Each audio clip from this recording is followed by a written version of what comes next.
This is how the brain works. In the center part of the brain is where the cells that produce serotonin and norepinephrine modify the rest of the brain. Just like a dimmer switch can control how light or dark a whole room is just from one small area, each cell has connections with 500,000 other cells, and you only have 250,000 in your whole brain. The signal comes down the nerve.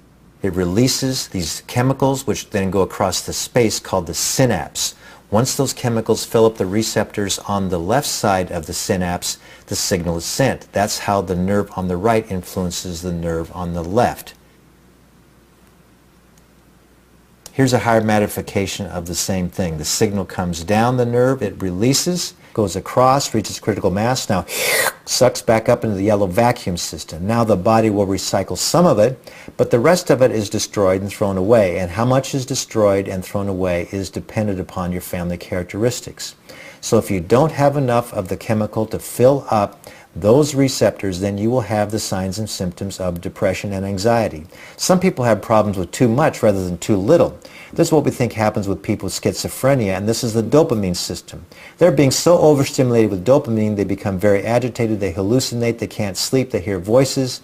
So what we use is medications called atypical antipsychotics, which are represented by these green balls, which temporarily sit and block those receptors from being overstimulated.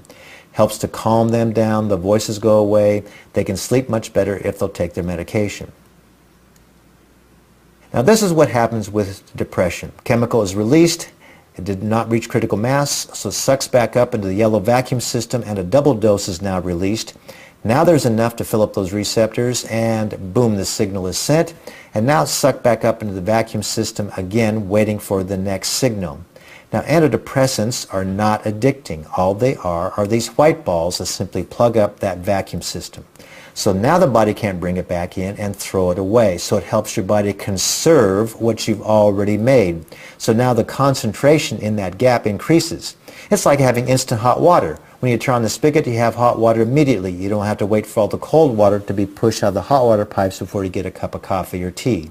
This is what's addicting. This is in the pleasure center of the brain, and these are the dopamine receptors. And these purple balls represent methamphetamine and cocaine, which now begin to hit and to smash and to destroy those receptors. And it's like taking a hammer and smashing it through a board of wood so that people can no longer experience normal pleasure and joy in life unless you have more and more cocaine. So if you understand that, you understand how the brain works.